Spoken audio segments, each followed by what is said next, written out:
Tex Learning. Para a aula 3, nós reservamos o tema ECF, preparando a ECF 2022, porque julgamos ser um tema bastante importante aí para as empresas e, portanto, bastante importante para vocês que se envolvem nessa demanda.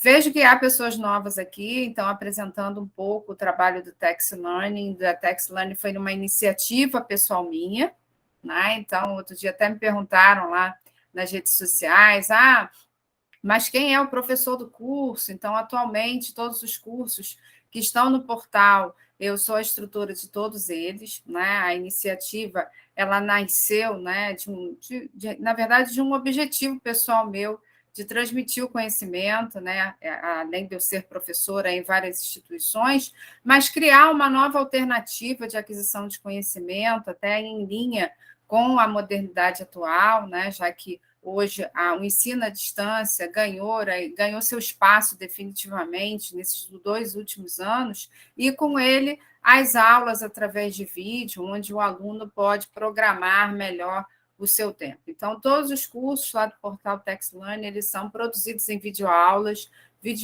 de aproximadamente 15 a 20 minutos, onde o aluno pode assistir no tablet, no celular, numa condução, no horário que for mais propício, e aos poucos ele ir adquirindo esse conhecimento, principalmente quando ele não tem o tempo adequado para fazer um curso de 4 horas por noite, né? 8 horas por um sábado, ali ao vivo. Então, o portal ele permite que você vá assistindo às aulas na medida que você tem o seu tempo. Então, além desse formato de videoaula, apesar desse formato de videoaula, todos os cursos eles são pontuados pelo CRC, né? Então, nós tivemos recentemente uma divulgação do Conselho Federal de Contabilidade, que esse ano eles não vão abrir exceções, né? Serão 40 horas de treinamento para quem efetivamente é responsável pela escrituração contábil de empresas aí que são reguladas, de capital, sociedades anônimas, que são auditadas, ou então quando elas são enquadradas como sociedades de grande porte. Então, para o profissional contábil responsável pela elaboração das demonstrações financeiras dessas entidades, ele requer aí ter 40 horas ou 40 pontos ano. Então, para 2022, o Conselho Federal de Contabilidade está aplicando aí 40 horas de treinamento ou 40 pontos de treinamento necessários. Além dos próprios cursos que são oferecidos lá no portal, o Tex Learning tem algumas outras iniciativas, né, de educação continuada. Elas são as próprias redes sociais, onde nós divulgamos aí semanalmente, de 2 vezes por semana, em média, às vezes eu também mando vídeo, posto vídeo, trazendo atualizações da legislação tributária e também temas que sejam bastante relevantes para o dia a dia de vocês, né? Então, normalmente acompanhe, para quem hoje está aqui no grupo porque foi indicado por um amigo, ainda não acompanhe as redes sociais, nós temos tanto o LinkedIn, como o Instagram, como o próprio Facebook, onde nós divulgamos aí de forma recorrente essas atualizações. E aí, para 2022, nós criamos o aulão. Qual é a proposta? Todos os meses estarmos aqui reunidos para debater aí nesse prazo de tempo de 1h30 a 2 horas, temas que sejam relevantes, né, voltados a obrigações acessórias ou não, né? Nós fizemos um primeiro aulão aí sobre o plano de fiscalização, o segundo sobre a DIF. Nós fizemos, na verdade, o primeiro aulão foi até ano passado, né? Para 2022, nós fizemos DIF, SCD e agora SF. E também temos o canal YouTube. Então, se você tem algum amigo que você chamou, né, não pôde participar, nós disponibilizamos o vídeo lá no canal YouTube do Tex Learning. E o material que vai ser apresentado aqui, esse efetivamente é disponibilizado apenas no grupo de WhatsApp. Então, os integrantes do grupo de WhatsApp, eles têm essa vantagem. Eles recebem o material de todas as palestras e também recebem aí cupom de desconto para os cursos que estão sendo lançados, os cursos que, porventura, tenha link com aquele tema que está sendo ministrado. Então, participar do curso traz esse benefício, essa vantagem que os que frequentam as redes sociais somente não têm, tá? Então, chame os amigos para participar do grupo aí, para ganhar desconto aí nos próximos cursos, tá bom? Então, após a conclusão aqui dessa aula, dessa palestra, eu disponibilizo o material e aí até quinta-feira, certamente, estamos disponibilizando aí um cupom de desconto para que vocês queiram, né, tenham interesse de realizar o nosso curso, tá bem? Bom, o que a gente reserva aí para esse tempinho que a gente tem hoje? Vamos navegar, né, pelas regrinhas de ECF, vamos falar de pontos relevantes na elaboração. A ideia aqui não é fazer o curso, porque o curso leva 8 horas, a gente precisaria mostrar todas as telas, todos os registros. Então, a ideia aqui pelo menos, a gente trazer para vocês os insights necessários aí para que vocês comecem essa força-tarefa. Como nós temos aqui também estudantes, tá? Eu normalmente, vocês já estão vendo aqui a minha tela? Estamos. Tá. Estamos. Normalmente, eu trago a explicação da obrigação acessória como um todo, acesso ao site do SPED, faço alguma demonstração, porque sempre há aquele que é estreante, né? Para os militantes, os principais pontos de atenção, cruzamento de informações, para os iniciantes, como tudo começa, tá bem? Então, falando aí da ECF, que é a Escrituração Contábil Fiscal, é um dos projetos do Sistema Público de Escrituração Digital, conhecido como SPED, né, que substituiu a Declaração de Informações Econômicas e Fiscais da Pessoa Jurídica, porém continua com o mesmo objetivo. Né? Ela não só congrega as informações da apuração, tanto do imposto de renda como da contribuição social sobre o lucro líquido das empresas, como também traz informações relativas à parte econômica e fiscal dessa pessoa jurídica. Informações essas que, muitas vezes, trazem um contexto de dar informações necessárias para o plano de fiscalização da Receita Federal.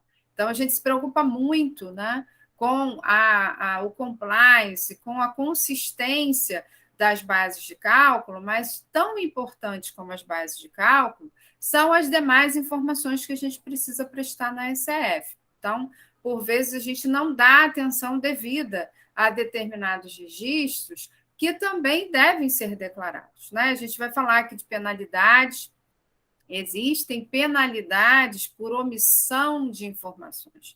Né? Não temos ainda a prática da aplicação dessa penalidade, mas está previsto na legislação. Então, precisamos ter cuidado no momento em que eu elaboro essa obrigação, em virtude da variedade de informações aí que ela congrega e se comunica com todas as outras. Né? A ECF, definitivamente, é a declaração que lacra o ano calendário anterior, é a última, né? Então, ela encerra 2021. Né? Então, por isso que eu preciso, no momento que eu encerro o preenchimento da declaração, partir para quê? Para o cruzamento dos dados que estão ali contidos entre os próprios registros da ECF e entre outras obrigações acessórias que são entregues para o fisco. Essa segunda parte, normalmente as empresas elas acabam aí se esquecendo de fazer isso, né? Então é importante aí que a empresa não deixe, né, desse momento, segundo momento de conciliação com outras obrigações acessórias. Ela iniciou, né, foi instituída em 2014 e desde então aí nos acompanha como a declaração do imposto de renda das empresas, ok? Bom, quem está obrigado à entrega da ECF? Né? Então, esse é um ponto também importante. Ela tem uma amplitude maior que a ECD, né? Nós vimos que a ECD ela tem algumas excepcionalidades no último aulão, em relação às empresas de lucro presumido, principalmente tem algum que não existe aqui na ECF. Né? Então, na ECF, a gente está falando aqui de lucro real, a gente está falando de lucro presumido, a gente está falando de lucro arbitrado, e estamos falando também das entidades imunes e isentas, que na ECD também há uma excepcionalidade, dependendo aí do valor das doações e contribuições recebidas. Né? Na ECF não tem chance. Desde 2015, houve a inclusão aí das entidades imunes e isentas, com o único objetivo de identificar de onde provém a origem dos recursos dessas entidades e como esses recursos são aplicados. Né? Justamente por quê? como elas são beneficiadas por imunidade tributária e isenção de tributos, eu tenho condições no próprio Código Tributário Nacional. Né? Então, eu preciso aplicar os recursos, de acordo com o CTN, nas finalidades próprias das entidades, previstas onde? No Estatuto. Né? Então, se essa empresa, por acaso, é uma entidade sem fins lucrativos e não contempla no seu estatuto ter receita de prestação de serviço de propaganda, às vezes aluga o prédio para colocar outdoor, aí recebe receitas de propaganda e publicidade, ou então resolveu alugar salas para treinamento, isso é um problema, né? Porque eu não estou ali aplicando, né, aquele recurso nas minhas finalidades essenciais, porque definitivamente não está previsto no Estatuto.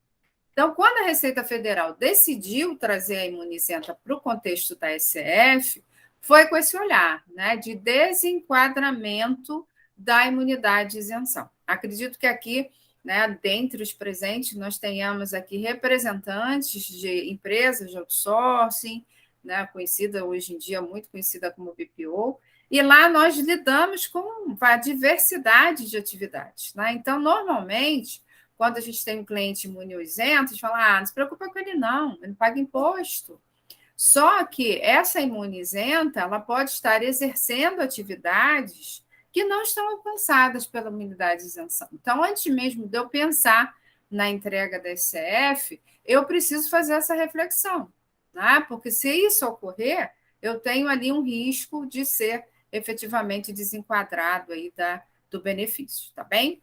Sejam elas tributadas pelo real, arbitrado, lucro presumido, daí certo. Então, Simples Nacional, né, dispensado aí de ambas, tanto da ECD como da SCF, do momento que ela esteja ali atendendo todas as regras, né, se houver um desenquadramento de ofício, por exemplo, porque a empresa do Simples Nacional ela teve uma omissão de receita, esse desenquadramento ele é imediato. Né? E se a empresa ela está no primeiro ano de atividade, normalmente retroagem ao início da atividade. E aí, nesse momento, obrigada à entrega da SF. Então, nós temos na abertura da declaração essa opção, desenquadramento do Simples Nacional, né, para entrega da SF do período em que ela esteve aí, do ano calendário, desenquadrada do regime, né, por uma imposição do próprio fisco. Né? Normalmente, o desenquadramento ele tem efeito futuro, né, a partir do ano subsequente, mas se for de ofício, se for pelo fisco, é ali a partir da data que o fiscal determinar, tá bem? Os órgãos públicos, as autarquias e fundações públicas e as pessoas jurídicas inativas. Lembrando do que a gente falou lá no aulão do mês passado, que a pessoa jurídica inativa, ela efetivamente ela não realiza nenhuma operação, né? Seja uma atividade operacional ou até mesmo financeira. Tá? Então, ela não pode ter rendimentos de aplicação financeira, porque isso já tira essa empresa do conceito de inatividade. Tá? Então, inativa significa, né, sem operação, sem atividade operacional e também sem movimentação financeira. Bom, então aqui eu já defini, não tem efetuado qualquer atividade operacional, patrimonial ou financeira, inclusive a aplicação no mercado financeiro de capitais durante o ano calendário. Ok?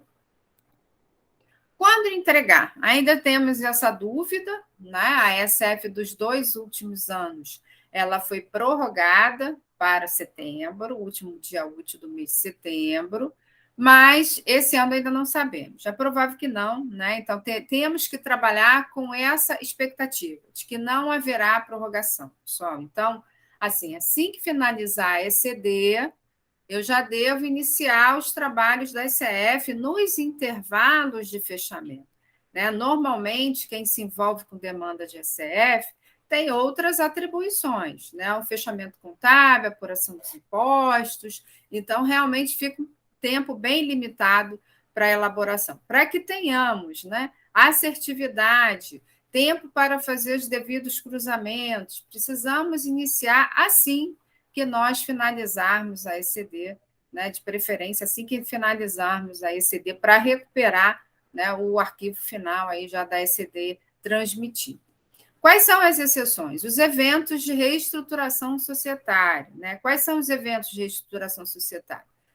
Transformação, extinção, incorporação, fusão, cisão. Vamos falar deles na sequência. Tá? Então, se esses eventos ocorrerem no período de janeiro a abril de 2021, o prazo é até o último dia útil do mês de julho, é o prazo usual. Se esses eventos especiais eles ocorrerem de maio a dezembro, lá de 2021, o prazo é até o último dia útil do primeiro mês subsequente à data do evento. Então, aqui um ponto de atenção, né? Porque os prazos da ECD e da SF são diferentes. A ECD, quando o evento especial recai em maio a dezembro, nós vimos que o prazo é até o último dia útil do mês subsequente. A SF até o último dia útil do terceiro mês subsequente à data do evento. O que eu considero como data do evento? Né? A gente falou disso também na ECD.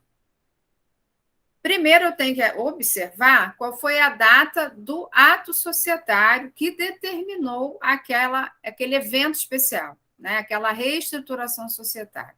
Partindo dessa data de assinatura do documento, se esse documento foi arquivado no órgão de registro dentro do prazo de 30 dias, a validade jurídica dele retroage à data da assinatura. Então, eu vou fazer a contagem desse último dia útil do terceiro mês subsequente a partir da data da assinatura. Se o ato societário foi arquivado, né, após 30 dias, né, o fisco ele já se manifestou nesse sentido, tanto no perguntas e respostas da antiga DIPJ, saudosa DIPJ, como também, atualmente, a gente tem esse perguntão lá no perguntas e respostas da pessoa jurídica. Né? Então, da mesma forma que nós temos o perguntas e respostas da pessoa física, temos o perguntas e respostas da pessoa jurídica, que é muito útil, né? Para a gente tirar uma dúvida sobre lucro real, sobre lucro presumido, tem a parte de operações internacionais e também tem perguntas inerentes à SF. Uma é essa. Né? Qual é a data do evento. Tá? Então, se a empresa arquivou o ato societário após 30 dias da assinatura, a validade jurídica dele é na data do arquivamento desse ato. Tá? Então, aí a gente vai ter que considerar a data de arquivamento do ato societário e, a partir dali, é que eu vou fazer a contagem do último dia útil do terceiro mês subsequente à data do evento. Esse é um ponto muito importante, porque essa definição de data do evento, ela vale para qualquer obrigação, né, relativa à Receita Federal do Brasil. Tá? Então, não é só a SF, não é só a ECD, vale para prazos de DCTF de evento especial e outras declarações também. Bom, então, as situações especiais, né, a gente tem esse quadrinho aqui, tá bem? Se eu tenho a extinção, é uma única SF. Por quê? Porque aquela empresa ela vai ser baixada, ela vai deixar de existir. Né? Então, com aquela observação que a gente acabou de falar agora, né? O último dia útil, terceiro mês subsequente, ou então, se for de janeiro a janeiro a abril, é até o último dia do mês de julho. Fusão, também uma única declaração. Duas empresas, né, unem o seu patrimônio líquido em uma só. Isso é a fusão, tá? Quando nós temos a incorporação, né, da incorporada, a incorporada, ou seja, aquele patrimônio ele é absorvido por uma outra, né? A incorporada ela deixa de existir, então também é uma única SF com data final igual à data do evento ou data de situação especial. Por outro lado, se eu estou fazendo a SF da incorporadora, né, aquela que é a sucessora lá daquele patrimônio, que recebe aquele patrimônio da outra empresa, ela vai apresentar duas SFs. A primeira, com data final igual à data do evento especial ou situação especial, e uma outra que vai ser uma SF normal, né? Então, na abertura da declaração, eu tenho essa opção, né? É normal ou de evento especial, tá bem? E uma segunda normal, considerando a data imediatamente posterior à data do evento especial, até o último dia do exercício fiscal Tá? Então, ela vai apresentar duas. Exceto, né, se eu estou falando aí de uma operação de reestruturação societária, onde a incorporada e a incorporadora, elas tiverem o mesmo controle societário no ano calendário anterior ao evento. Tá? Nessa situação, a incorporadora ela não entrega a SF de evento especial, ela faz uma só, com status de normal, de 1º de janeiro a 31 de dezembro. Tá? Então, o controle em comum é o chapeuzinho que tem em cima das duas. Eu vou precisar entender aí o organograma da empresa para saber se aquela empresa incorporada ela faz parte do mesmo grupo, e se acima de ambas, né, tanto da incorporadora como da incorporada, eu tenho uma mesma pessoa jurídica. Tá? Então, esse é um fato importante para eu saber se eu entrego duas ou apenas uma aí para o ano calendário integralmente. Cisão total, né? Quando a cisão aí do patrimônio integralmente daquela empresa, uma única SF, né? Exemplo do que a gente falou da fusão, uma única SF com data de situação especial. Cisão parcial, eu vou fazer apenas a cisão, a segregação de parte do patrimônio daquela entidade, né? Então, eu também tenho que apresentar duas SF, uma com data final igual à data do evento especial ou situação especial, e uma outra com status de normal, né, com uma data posterior à data do evento especial, até o final do exercício fiscal, né? Então, olha, o indicador de início do período deve ser igual a 2, resultante de cisão, fusão e remanescente de cisão, realização. O campo de situação especial deve ser preenchido com 0. Quando a gente tem esses eventos especiais, principalmente a cisão, ela abre uns campos diferenciados para você informar o valor do patrimônio cindido, né? Então, na abertura da SF, para cada evento desse aqui, eu posso ter particularidades, né? Então, é importante a gente entender, né, e aplicar o preenchimento desses campos de acordo com a situação da empresa. Então, a primeira deve ser entregue até o último dia útil do 3º mês subsequente, e a segunda no prazo da SF normal, né? Então, o que a gente vivencia normalmente aí, na cadeirinha de contador, né? O cliente ele demora a te informar que está acontecendo aquilo tudo, né? Então, é importante. Se o cliente der alguma informação extraoficial que está sendo negociado, a aquisição de alguma empresa, a incorporação dessa empresa, ou então uma fusão com uma outra empresa, é importante sinalizar para ele que você precisa receber essa informação oficial ou quanto antes. Na medida que o advogado elaborar lá o draft daquele ato societário, é importante que você também participe desse processo, porque há várias obrigações acessórias em jogo, tá bem? Mudança de qualificação da pessoa jurídica, né? Se ela passar de uma pessoa jurídica geral para financeira, né? Porque a gente vai falar mais adiante sobre o plano referencial, né? Então, se essa empresa, porventura, ela passa a ter alguma atividade, né? E ser enquadrada como uma entidade financeira, eu também tenho uma mudança de qualificação, e o plano referencial é diferente. Então, vou ter que preparar duas ECFs.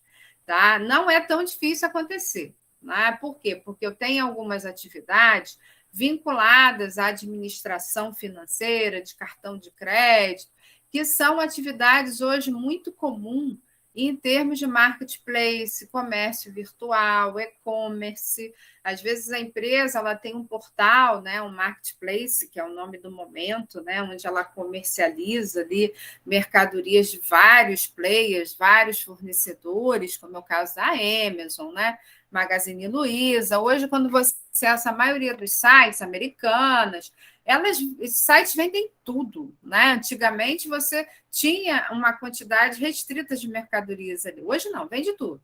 Só que trabalha-se com o quê? Com parceiros, né? Tanto que quando você compra lá a mercadoria, tem a indicação de quem vai comprar. Quando isso acontece, alguns sites, alguns portais, eles também fazem administração financeira para esses players, para esses parceiros, né? E dependendo desse tipo de administração financeira, pode ser que ele se enquadre aí no ramo financeiro, essa implicação. Tá? Então, aí vai ser duas ECFs. Uma com data final igual à data do evento, a partir do momento que virou a chave para a entidade financeira, e outra com data igual à data imediatamente posterior a esse evento, a esse marco, né? E o indicador de início do período deve ser o 3, resultante de mudança de qualificação da pessoa jurídica. Só que aqui é um pouquinho diferente, né? Apesar da gente estar falando de evento especial, as duas são entregues lá no último dia útil de julho, porque a gente não está falando de reestruturação societária, a gente está falando de uma empresa que mudou a qualificação da pessoa jurídica. Tá? Como o plano referencial é diferente, vão ter que ser dois arquivos. Tá? Desenquadramento de imunizenta. Então, não tem salvação. Né? Se a empresa imunizenta começou a fazer comercialização de mercadorias, começou a prestar serviços, isso não está previsto lá no Estatuto Social, né? Chega um momento que ela vai se autointegrar para a Receita Federal, porque essas atividades não deveriam estar contempladas pela imunidade ou isenção. Então, a SF ela permite que essas entidades coloquem ali se tem atividade tributável pelo IRPJ ou pela CEF. Se ela esconde, é pior ainda. Né? E se ela demonstra que ela tem atividades, né, desenquadradas da imunidade e isenção, que ela paga imposto de forma recorrente, né, o futuro e previsível é que ela seja desenquadrada, tá, do benefício. Então, também são duas SCFs, uma com data igual ao final à data lá que ela foi desenquadrada. Então, até ali, ela vai apresentar como imune ou isenta, dependendo da categoria que ela esteja enquadrada. Normalmente, imune às entidades de educação, assistência social, aí sem fins lucrativos. As isentas, associações civis, os sindicatos, as fundações, né, são enquadrados na isenção. E a outra, né, com a data imediatamente posterior ao desenquadramento, até o final do exercício, sendo que ambas são entregues aí no prazo normal, ou seja, o último dia útil do mês de julho, até que se diga o contrário, né, pessoal? Bom, 9, né? Situações especiais. Inclusão do Simples Nacional. Esse evento indica que a empresa passou a ser do Simples Nacional. Então, aqui vai ser só a SF daquele período que, porventura, ela ficou dentro do regime de tributação normal, que normalmente não acontece, né? A empresa ela faz opção em janeiro e é válido para o ano inteiro, né? Ela só não faz em janeiro quando é início de atividade, mas ela já nasce aí dentro do Simples Nacional. O que pode ocorrer é a situação inversa, né? Que é a exclusão do Simples Nacional, né? E aí eu teria aí a SF entregue a partir do momento em que a empresa foi desenquadrada de ofício, como eu mencionei. Bom, quais são as penalidades? Que é muito importante a gente saber, né? Do momento que eu deixei de entregar. Isso aconteceu muito em 2015, né? Hoje a gente ainda se depara com empresas imunes e isentas, com condição de inaptidão do CNPJ, porque não entregou a SF. Outro dia um aluno me procurou para isso. Né? A professora, eu tenho uma entidade imunizenta que está inapta. Né? Nós tivemos uma demanda forte aí no final do ano passado da Receita Federal do Brasil, com essa finalidade, né, de enquadrar na inaptidão do CNPJ para empresas que ficaram aí 2 anos, né, sem entregar algumas declarações, e o olhar principal foi para a SF. Quando eu entrego em atraso, eu já tenho lá a emissão dos dados para elaboração do DARF de multa. É instantâneo. Né? E esse valor de multa, ele fica lá na minha situação fiscal como exigibilidade suspensa. Né? Então, é preciso aí ter cuidado com essas situações. Bom, lucro real, uma penalidade mais gravosa, que eu parto do lucro líquido, 0,25% do lucro líquido por mês ou fração de mês, limitada a 10%, sem prejuízo do arbitramento do lucro. Então, quando eu entrego a SF do lucro real em atraso, eu preciso preencher o Y720, né, que é um registro onde eu vou dar ali a informação para a aplicação da penalidade. A empresa ela não é lucrativa, ela é deficitária. Né? Então, normalmente a penalidade ela é baseada no lucro líquido do exercício anterior, que é justamente a informação que vai lá no Y720, atualizado pela Selic. E aí a multa mínima não vai ser superior a 100 mil, se a empresa tenha tido receita aí total igual ou inferior a 3 milhões e 600 mil reais, e 5 milhões de reais para empresas que tenham oferido receita bruta superior. Tá? Essa é a penalidade mínima no lucro real. Eu entreguei no prazo. Mas eu tinha que entregar o registro de preço de transferência, e aí eu disse que não tinha operações sujeitas a preço de transferência, que a gente vai falar mais adiante. Nessa situação, né, como o fisco cruza e tem como saber se a empresa tem operação internacional através de outras obrigações acessórias, o fisco pode aplicar, sim, né, a omissão desse registro. E aí a aplicação é 3%, né, aí do lucro do valor omitido, não inferior a R$ 100.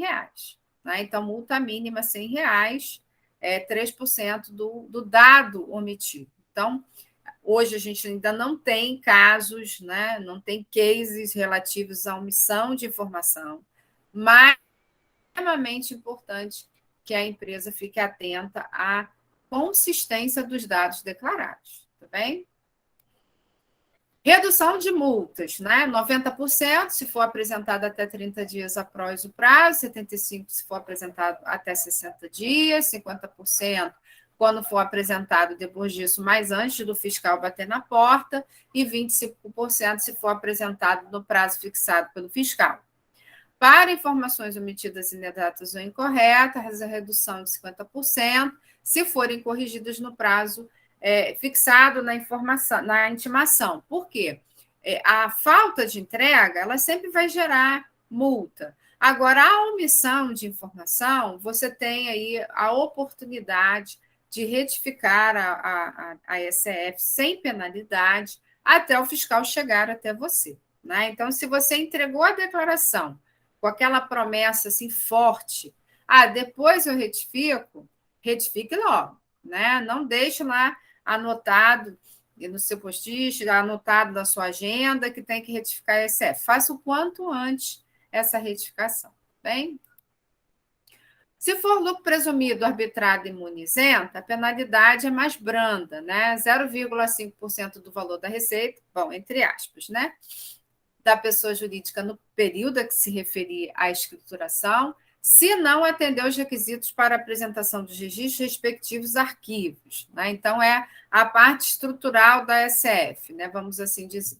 5% do valor da operação, limitado a 1% da receita bruta, aos que omitirem ou prestarem incorretamente as informações referentes aos registros e respectivos arquivos, aquela velha história.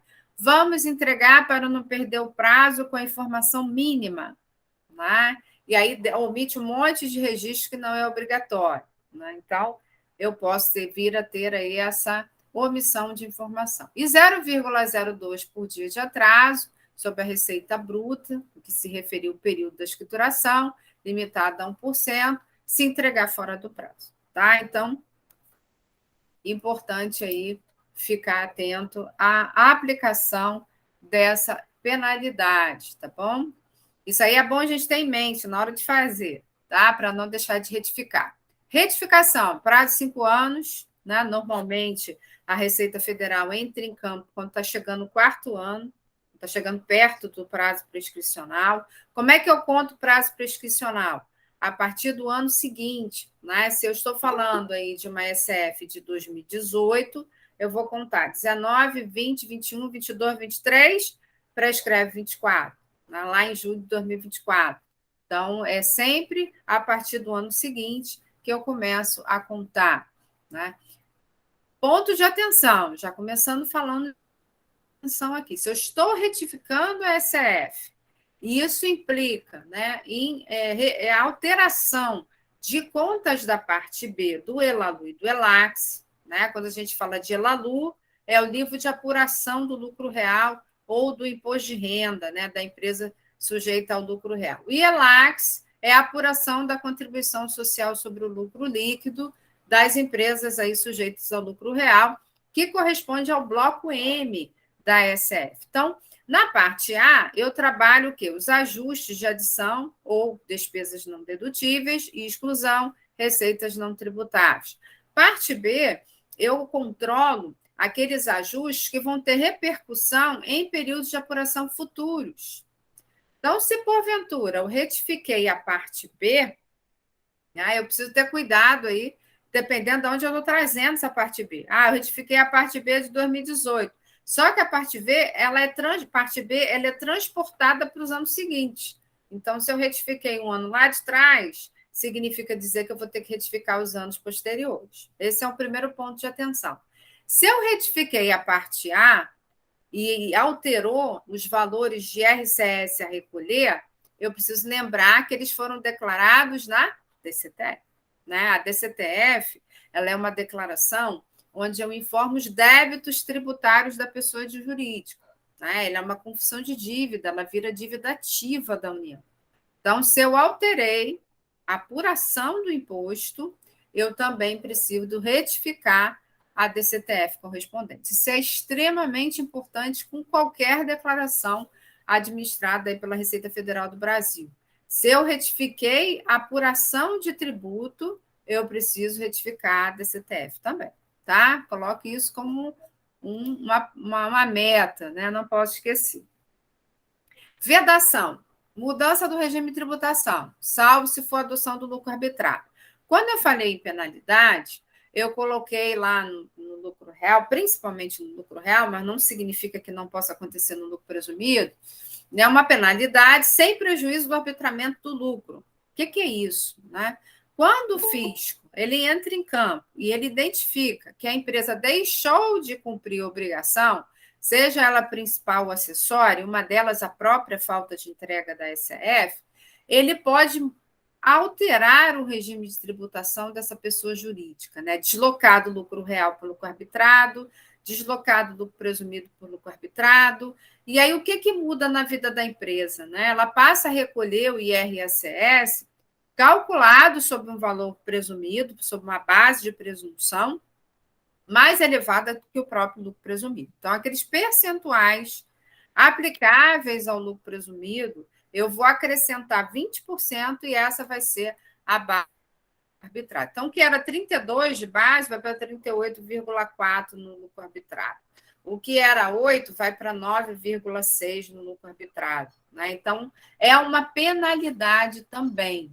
Tá? E a alteração dos valores apurados do IRPJ-CS, cujo período de apuração esteja sob fiscalização. Fiscalização intimou, já era, não tem tempo mais para nada, não tem como mais retificar nada. Ajoelha e reza. Do fiscal não achar o que você sabe que está errado. Né? Às vezes as pessoas falam assim, não vamos fazer isso não, a gente acende a velhinha de 5 anos. Né? E literalmente tem que acender a velhinha lá para torcer que o fiscal não acha onde você sabe que tem erro. Bem? Redução dos valores apurados do RPJ-OCS, cujos saldos a pagar já estejam inscritos em dívida ativa da União, não tem como mexer também. Em procedimentos de auditoria interna relativas às informações indevidas e não comprovadas prestadas na DCTF, aí sobre pagamento, parcelamento, dedução, compensação. Né? Então, se tiver ali uma intimação de uma DICOMP que se relaciona com uma DCTF, que, por sua vez, a gente está falando de RPJ, sem chances de fazer qualquer retificação para reduzir. Que tenha sido objeto de exame em procedimento fiscal ou objeto de pedido de parcelamento deferido. Tá? Então, se o débito está lá em parcelamento, não posso mexer, não posso retificar a SF. Bem? Bom, falando de estrutura, né? Aqui a gente falou de penalidade, né? Falamos de retificação, do que não pode retificar, e aí como é que é a estrutura da SF, tá? Como todo e qualquer projeto SPED, né, tem o quê? Uma sopa de letrinhas. Né? Todo projeto SPED, para os usuários mais avançados, que normalmente, né, acessam lá o TXT do arquivo e já navegam pelo TXT do arquivo, você vai ver que começa com 0 e termina com 9, que é o bloco de encerramento. Né? Entre esse intervalo, a gente tem algumas letras, né, que significam blocos. Né? Hoje está muito mais fácil da gente identificar os erros, porque o relatório de erro ele te dá o link para você ir lá no campo e ver o que está acontecendo de errado, né? Mas num passado aí um pouco mais distante, vamos assim dizer, eu não tinha esse benefício, né? Eu regularizava o erro de acordo com as siglas, eu identificava o bloco que estava aquela inconsistência. Então, o primeiro bloco é o 0, onde eu tenho a abertura da declaração, ali eu tenho a identificação da pessoa jurídica através de seus dados cadastrais, onde o programa ele permite, o PVA, né, que é o Programa Validador e Assinador, permite a recuperação desses dados cadastrais, caso eles não tenham sido alterados, né, e referencia o período da SF. O bloco C, o bloco E, o bloco J e o K, ele é preenchido através da recuperação do arquivo da ECD. Né? E aí a gente falou disso, como nós falamos no aulão passado, o quanto é importante, no momento que eu elaboro a ECD, de olhar o plano referencial da Receita. Né? A estrutura da ECD, que é recuperada para a SF, ela é feita pelo DEPARA, entre o plano contábil da empresa e o plano referencial da Receita Federal do Brasil. Se esse DEPARA tiver erro, se eu não utilizar novas contas criadas no plano referencial, normalmente a ECD não critica. Porém, a SF dá problema. Eu não consigo recuperar o arquivo. Né? Então, quando a gente fala de recuperação de ECD, né, são 2 pontos de atenção. No momento que estiver fazendo a ECD, a estrutura do plano referencial, preciso lá no site de SPED, a gente vai para lá já, para ver se mudou algo. A gente vai navegar um pouquinho aí no plano referencial, porque o plano referencial é vida, gente. O plano referencial ajuda a gente em várias outras demandas aí, seja no tributário ou no contábil. E aí veremos por quê, tá? E o outro ponto de atenção, que eu acredito que alguns de vocês também já passaram por isso, é uma coisa meio que sem explicação, né? Porque quando você recupera os dados, né, do arquivo do ano anterior, às vezes é importante que você baixe do ReceitaNet BX. Às vezes você usar o arquivo que você está na rede, às vezes quando você recupera o da rede para poder alimentar a parte B do Elalu, a SF do ano calendário anterior, já teve casos de dar erro nessa recuperação, nessa importação, melhor dizendo. E aí, quando você baixa do ReceitaNet BX, varinha de Harry Potter, tudo acontece corretamente, você não sabe qual foi o motivo. Né? Então, se eu tive um problema de recuperação de dado anterior de determinado arquivo, experimenta baixar o do ReceitaNet BX e importa de novo. Né? Importa de novo que você vai ver que pode ser diferente. Bom, a partir do bloco L, né, a gente começa a brincar aí de lucro real, né? Mas também trazido como? Através da recuperação aí da ECD, onde eu tenho a linha do lucro líquido e apresento aqui o balanço patrimonial, a demonstração do resultado do exercício e o lucro líquido. Bom, o bloco M. O bloco M ele é essencialmente fiscal, né? Aqui a gente não fala de ECD, aqui a gente só fala de ECF, onde a gente tem a apuração do imposto de renda e da contribuição social sobre o lucro líquido.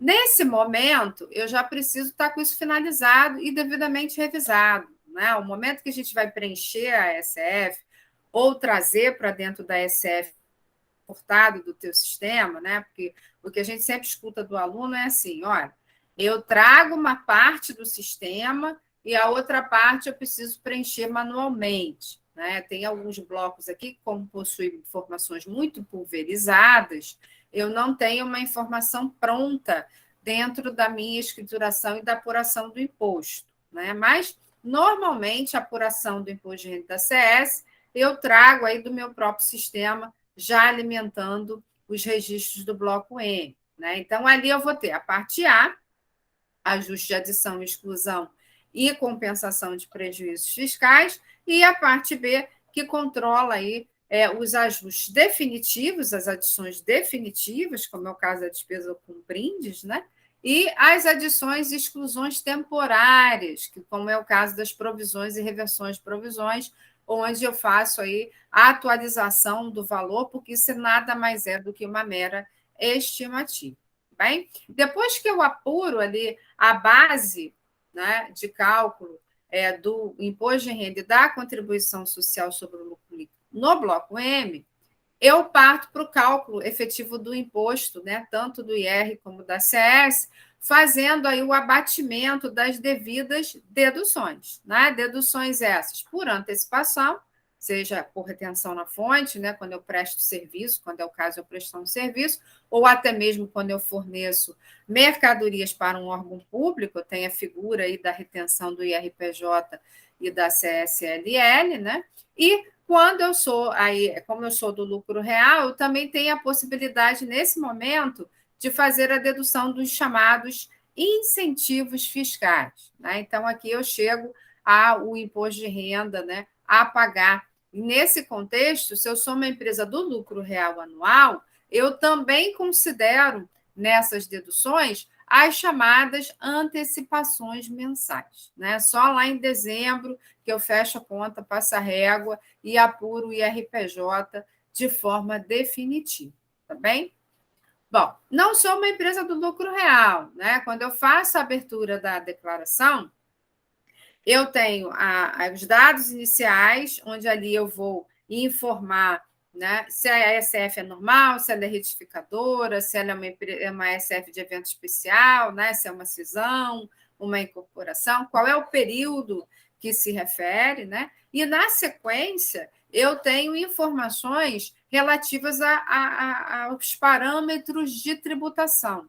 Ali, que nesses parâmetros de tributação, que eu vou dizer, a empresa do lucro real anual, como é que apura as estimativas mensais? É lucro real trimestral? Não, é lucro presumido. Reconhece suas receitas pelo regime de caixa, pelo regime de competência? Não, é imune.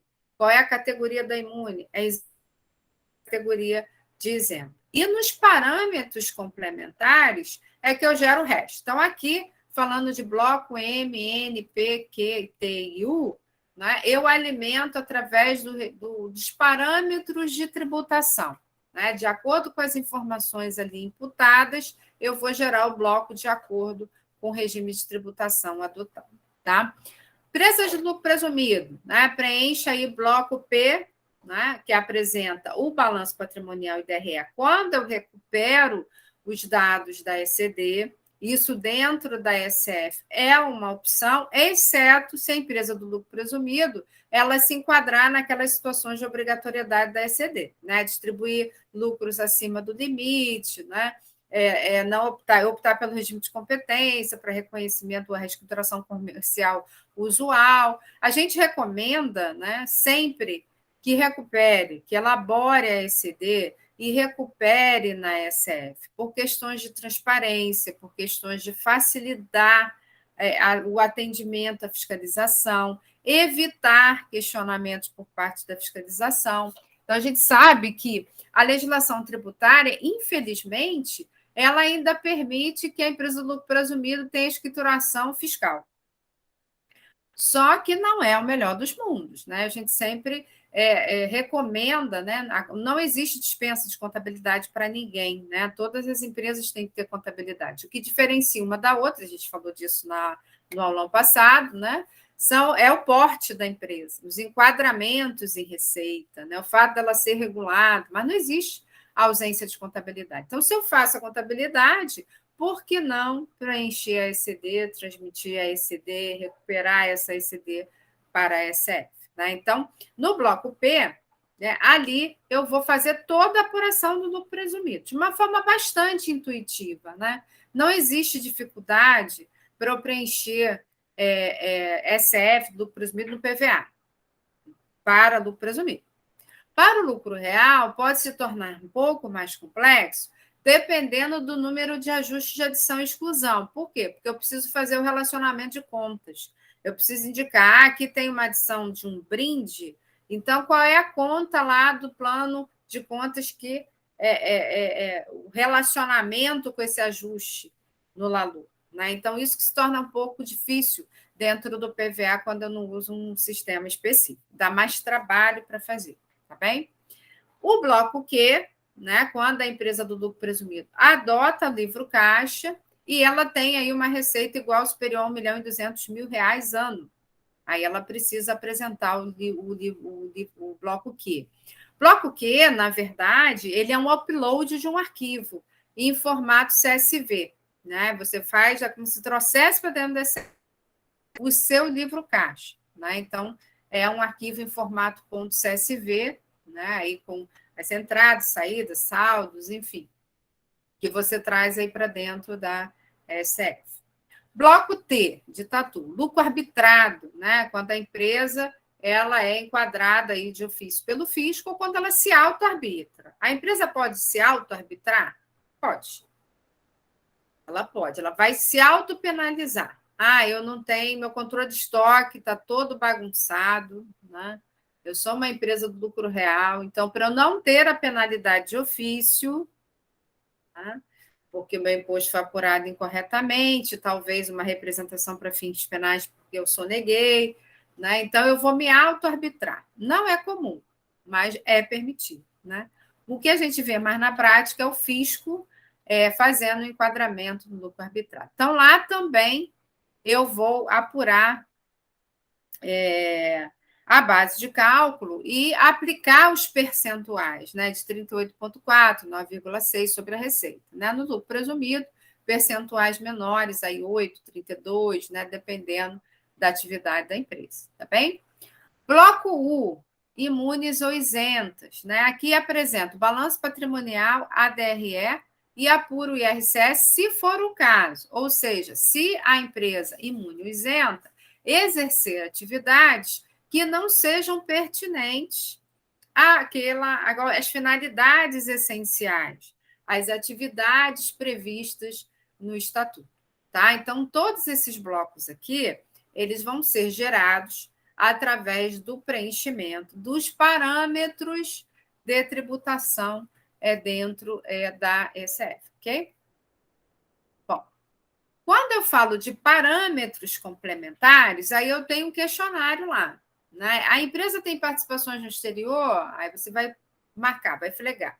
A empresa tem operações com o exterior, aí quando você marca, a segunda pergunta. Essa operação com o exterior é com empresa do mesmo grupo, ou seja, empresa vinculada, ou então com paraíso fiscal? Aí, se você marca assim, ela vai habilitar vários registros do bloco X aí inerentes a preço de transferência. Se você informa que você fez pagamento ou teve recebimento de royalties, ela habilita vários registros aí do bloco X inerentes a pagamento ou recebimento de royalties. Então, na medida que você for flegando, for marcando, ela automaticamente, a ASF automaticamente habilita os registros. O que é importante nesse momento? Saber o período o regime de tributação é muito fácil, né? Porque a gente tem na apuração lá todos os meses ou no trimestre. Agora, para preencher os parâmetros complementares, eu preciso conhecer meu cliente. Eu preciso entender o que ele faz. Né? Ele tem operação internacional, ele opera com e-commerce, né? Registro para e-commerce, de qualquer atividade, seja comércio, treinamento, prestação de serviço. Ainda mais esses 2 últimos anos de pandemia, né, gente? O pessoal fez tudo. Primeira coisa que o pessoal fez, vamos fazer um portal, vamos fazer um site, vamos vender pela internet, vamos fazer treinamento. Né? Nasceram várias atividades, aí, várias formas de comercializar produto. Então, o e-commerce está muito presente no dia a dia das empresas. E a gente tem registro para isso, comércio eletrônico e tecnologia da informação. Aí todo mundo acha que é um registro de TI. Não, é um registro para comércio eletrônico de qualquer coisa. Bens, serviços ou direitos. Eu tenho que preencher. Tá? Então, muito cuidado na marcação de parâmetros complementares. Né? Eu tenho pagamentos ou recebimentos do exterior, qualquer um. Pode ser importação de mercadoria, não precisa ser serviço. Pode ser pagamento através de cartão de crédito, desde que esses pagamentos tenham aí o valor igual ou superior a R$ 120.000 ano ou R$ 10.000 mês. Então, se eu tenho cartão de crédito corporativo, preciso olhar qual foi o valor do montante pago no ano. Vou ter que preencher. Né? Pagamentos e recebimentos de qualquer natureza. Tem lá o registro Y520. Né? Então, muita atenção no que o meu cliente faz. Eu preciso efetivamente entender a parte operacional dele para eu preencher isso aqui. Né? Vou olhar lá o cadastro CNPJ, primeiro olhar contexto operacional das demonstrações financeiras, se não sou eu que faço as notas explicativas, para entender melhor o core business desse cliente. Depois, o que ele faz na prática? Né? Tem o ingresso do banco, tem câmbio, tem operação internacional. Eu preciso ter todas essas informações. Às vezes, a gente atribuir a um profissional elaborar ECF sem ser o profissional que lida no dia a dia é bastante complicado. Eu posso trazer esse cenário de omissão de informação, tá bom? Então, dentro do contexto de parâmetros complementares, quais são os blocos? O bloco V, que é a DEREX. Eu vou apresentar a DEREX sempre que, primeiro, a empresa precisa exportar. Esse é o primeiro indicador. A empresa exporta.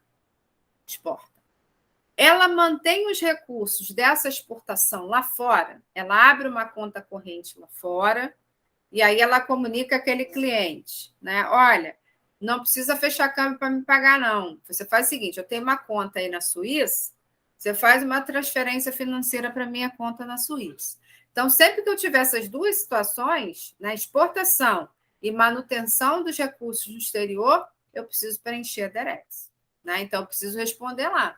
Né, se eu tenho essa situação lá em parâmetros complementares, para habilitar o bloco V. Tá? Bloco W, relatório país a país. Né? Então, também tenho lá uma perguntinha, se a empresa é um grupo multinacional.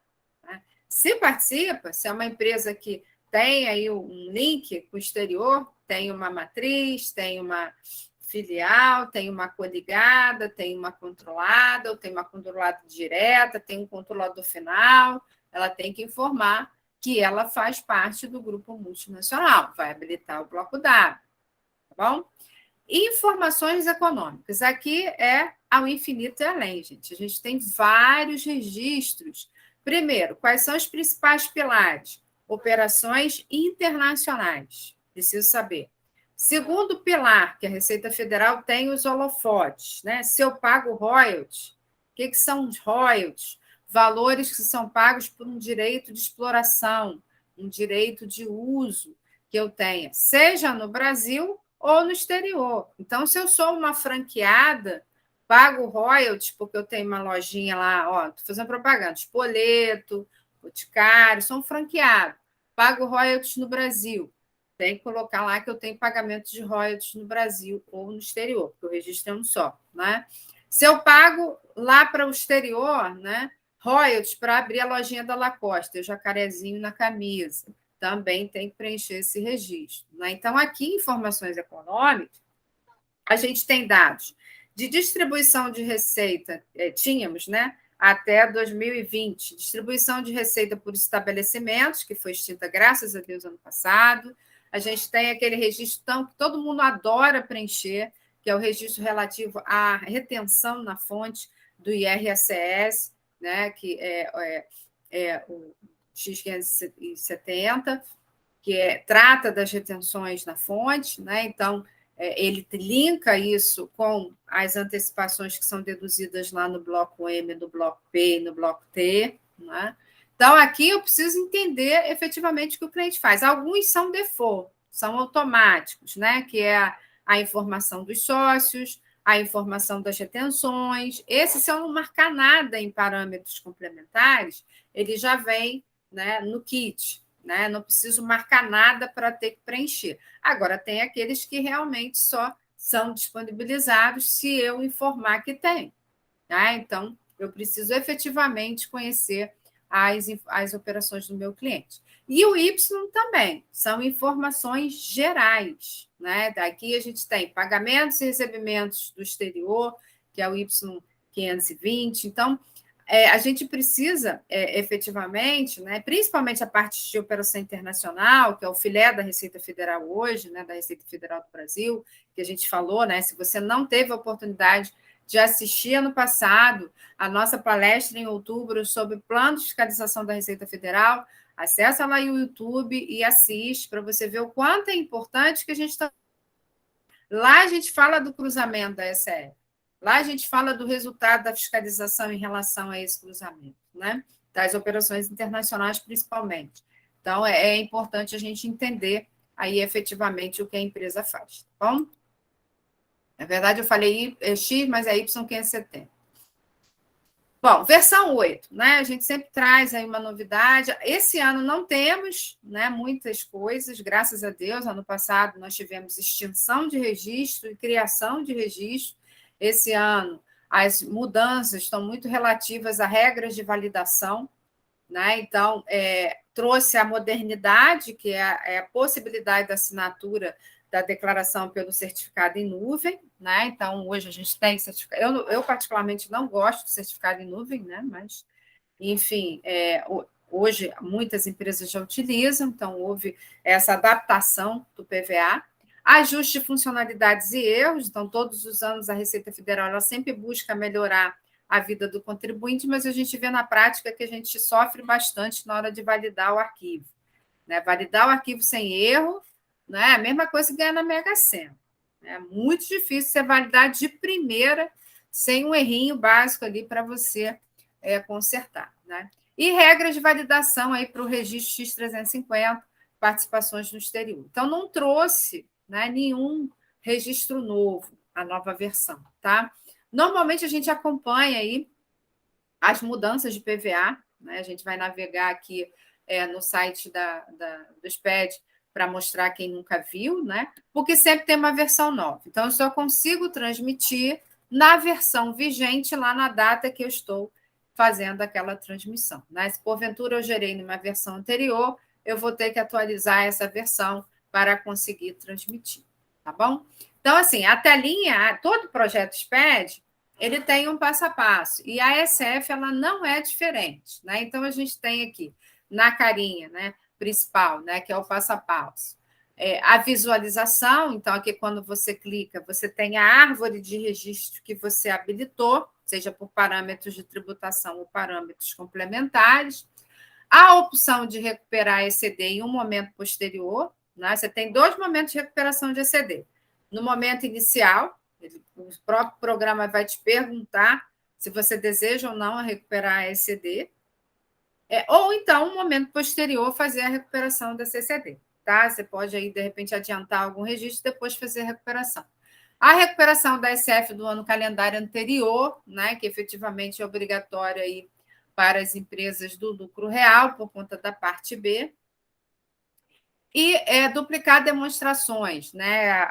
Assim, ao longo dos anos, a Receita Federal ela foi criando aí aplicativos, né, e opções para o contribuinte não precisar repetir tudo que tem da CS, tudo que tem do IR para a CS e vice-versa, né? Então, quando você cria a escrituração, a sua principal meta é chegar aqui, ó, na validação, né? Ou seja, você clicar aqui, a ampulheta ficar ali rodando e não vir nenhum erro para você retificar, né? Então, quando não há erro, eu vou para outra etapa, que é gerar o arquivo para entrega, né? E aí, a próxima etapa, assinar escrituração, que a gente vai falar na sequência, até propriamente eu fazer a transmissão desse arquivo. Então, eu preciso cumprir essas 5 etapas, né? Mas a etapa mais árdua, sem sombra de dúvida, é a etapa da validação desse arquivo.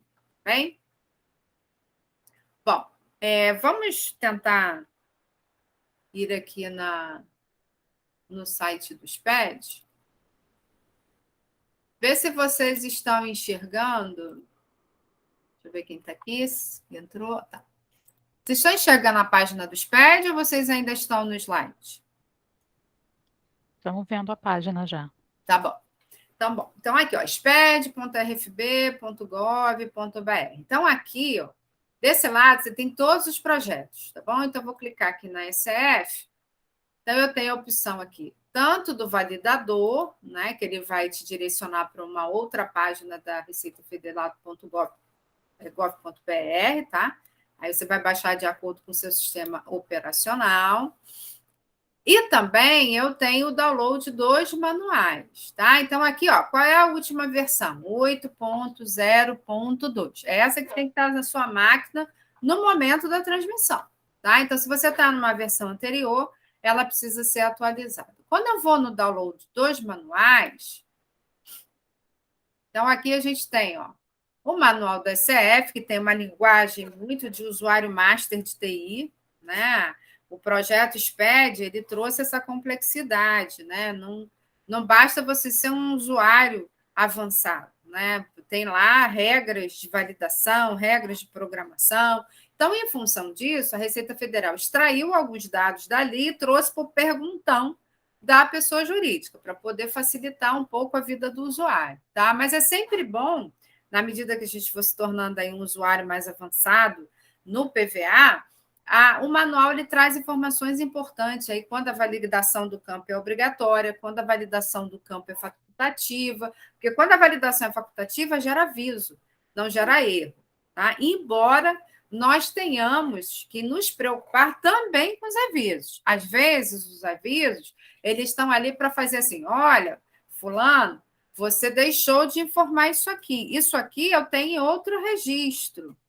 Então, pode sinalizar para você de preenchimento de um determinado registro. Então, bastante atenção nos avisos, né? Não descarta de imediato, a não ser que você esteja com prazo degolado, porque às vezes o aviso ele tem esse condão de te ressaltar um erro no preenchimento, né? Não necessariamente um erro que seja a validação obrigatória para gerar o erro no relatório do PVA. Vai falar assim: olha, esse dado está inconsistente. Eu tenho tanto lá na DRE, e você preencheu esse registro aqui com outro valor, tá? Então, o aviso ele tem essa finalidade. Então, o manual da CF e as tabelas dinâmicas, que é o plano referencial que a gente vai ver agora, né? Quer dizer, na sequência, tá bem? Isso aqui é muito importante, porque aqui eu tenho qual é o plano utilizado para as empresas em geral, as empresas financeiras, as seguradoras, as entidades de previdência privada, né? Eu tenho ali especificações para o lucro real, para o lucro presumido, e também informações muito legais para normas contábeis. Tá? É composição de plano para lançamentos contábeis em atendimento aos CPCs. Tá? Então, é importante a gente baixar esse arquivo. Aqui em perguntas frequentes, né, a gente tem uma opção de mandar um fale conosco. Olha, funciona, tá? Se de repente você se deparou com um problema que você não esclarece aqui nas perguntas, que você não tem lá no perguntão da pessoa jurídica, né? Uma dificuldade de validação, né? É através do Fale Conosco que a Receita Federal filtra isso e lança uma nova versão do PVA, muitas vezes para regularizar aquele erro que esteja acontecendo, tá? E aqui a legislação pertinente aí de todos os atos declaratórios que aprovam aí o manual da SCF, né? Desde de sempre, tá bom? Bom, voltando aqui para a nossa apresentação. E aí vocês vão me dizer se estão vendo a apresentação. Voltei para a apresentação? Estão vendo? Estamos. Na sequência. Bom, às vezes a gente se depara, muito comum, né? Principalmente no ambiente de outsourcing ou BPO, a mudança do contador. Quando eu estou falando de um contador interno, não acontece com tanta frequência. Quando eu estou falando de um ambiente outsourcing, acontece bastante. E aí eu preciso recuperar 2 arquivos de ACD, né? Do período do antigo contador, do período que é da minha competência. Qual é o ponto de atenção aqui? Os saldos, né? Os saldos finais da conta do primeiro contador devem ser os saldos iniciais do contador atual, né? Então, esse pode ser aí um problema que você tenha na recuperação dos arquivos, se esses dados não forem confrontados. Se não da conciliação, né, o que vai acontecer? Eu vou trazer para a SCF o segundo arquivo, né, e aí eu tenho a opção, né, de fazer o ajuste, né, lá no registro I-157, que é a transferência de plano de contas, né, ou tentar fazer isso de forma correta antes da recuperação, que é o mais recomendado, tá bem? Bom, plano referencial. Né? O que é importante a gente saber aqui? Né? Eu tenho planos referenciais de acordo com o regime de tributação, além do segmento de atuação, também pelo regime de tributação. Então, L100 e L300, pessoa jurídica optante obrigado pelo lucro real, P100 e P150 para empresas, né? pessoas jurídicas tributadas pelo lucro presumido, e o 100, o 150, no caso de imunes, isentas, que não devem constar no arquivo da SF para importação, pois, caso sejam importados, os valores não serão calculados pelo programa SF. Então, vamos lá, vamos voltar lá no arquivo, agora no arquivo Excel, vamos ver se vocês vão ver. Me diz se vocês estão vendo no arquivo Excel. Sim. Estou vendo. Ok. Então, lá naquela opção, dentro de manuais, né, tabelas dinâmicas, nós temos os tão famoso plano referencial da Receita Federal. Então, a primeira tabzinha, ela vem aqui explicando de quem é. Tá vendo? Plano referencial, contas patrimoniais, imunes isentas, entidades abertas de previdência, fins lucrativos, e por aí ela vem navegando, tá? Parte B, padrão, parte A, parte B, parte A, padrão, L100, lucro real, pessoas jurídicas em geral, lucro real financeiras, lucro real seguradoras. Então, quando eu viro a chave, né, aquela mudança de qualificação que nós vimos lá, quem seja a SF de evento especial, eu tenho aqui 2 planos de contas, uma para PJ em geral e outra para as financeiras. E aqui falando de conta patrimonial. Então, quando a gente vai nesse link aqui, ele já vem automaticamente aqui para as contas patrimoniais, deixa eu aumentar um pouquinho, que deve estar super pequeno, né? Das empresas de lucro real, empresas em geral, tá? O que eu preciso fazer na ECD? Eu preciso fazer o depara. Então, vou ver lá no meu plano de contas qual é o número da conta caixa. É tal. Então, o equivalente no plano referencial é essa aqui. Então, vou ter que fazer esse depara por dentro do sistema. Cada sistema tem uma forma de você fazer esse depara. É importante que todos os anos você revise para identificar se tem novas contas, né? Nós tivemos aí mais ou menos nos idos de 2015 a abertura do IR corrente e IR diferido. Isso deu uma dor de cabeça danada, porque as empresas que não se atentaram na ECD não conseguiram recuperar para a ECF, tá? Então, todo ano, essa força-tarefa é importante. Além dessa finalidade, né, do depara propriamente dito, é muito legal a gente dar uma passeada, uma navegada, tanto nas contas patrimoniais como de resultado, porque eu tenho aqui referência à contabilização de alguns eventos trazidos pelas normas contábeis aí, divulgados a partir de 2007, que a gente falou também quando tratou de ECD, né? Então, vou trazer aqui um exemplo para vocês. Deixa eu achar uma continha bem legal. Aqui, o impairment, perdas do redução ao valor recuperável de ativo, que é o CPC 01, né? Quando o ativo não vai trazer os efeitos econômicos esperados. Eu preciso o quê? Ter uma conta retificadora daquele ativo, né? Registrando essa perda em contrapartida de uma provisão no resultado do exercício, na minha conta de resultado. Então, aqui, observe que a Receita Federal explica. Tá? Contas que registram as perdas incorridas, aí remissiona o artigo 32 da Lei 12.973 de 2014, que dá o tratamento tributário do impairment. Né? Então, é uma forma bem dinâmica da gente entender como é que são feitos os lançamentos das normas contábeis e qual é o olhar do fisco. Né? Certamente, se você tem esse deparo aqui, né, você tem uma conta patrimonial que se comunica com essa conta aqui, qual é a expectativa da Receita? Que lá no Elalu você tem uma adição, porque essa perda é indedutível.